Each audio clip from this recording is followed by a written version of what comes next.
எல்லோருக்கும் காலை வணக்கம். நம்ம இப்போ வந்து நத்த ரோட்டில் பரளி பக்கத்தில் கோடாங்கிப்பட்டின்ற வில்லேஜில் கர்னல் பென்னிக்விக் அப்படின்ற கார்டனில் இருக்கோம். நான் எப்பயுமே கர்னல் பென்னிக்விக் பேரில் தான் கார்டன் போடுவேன். இந்த மரம் பார்த்தீங்கன்னா வித்தியாசமாக இந்த ஏரியாலே கிடையாது. இது ஊட்டி கொடைக்கானலில் இருக்கும். மலைவாழில் ஊசி இலை காடுகள் அதில் இருக்கிறது. டெஸ்ட்டுக்கு வச்சு பார்த்தோம், ரொம்ப சூப்பராக வருது.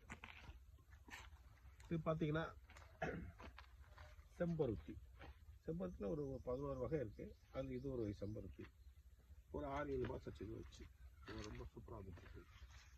இது ஒரு பூச்செடி. இது ஒரு பூச்செடி. இதுவும் பூச்செடி. இது பார்க்குறனால எல்லாமே லெஃப்ட் ரைட்டில் வந்து நாங்கள் எல்லாமே பூச்செடியாக வச்சுருக்கோம். அது கள்ளி வகை சார்ந்த பூச்செடி. இது மகாக்கனி. இப்போ பாருங்கள், 2 வருஷம் தான் ஆச்சு. 2 இயர் வாட்டர்.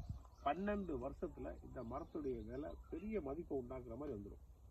நிலைகள் பலகை செய்கிறதுக்கு வீட்டு உபயோகத்துக்கு ரொம்ப பயனுள்ளது. 2 வருஷம் இவ்வளோ பெருசு வச்சு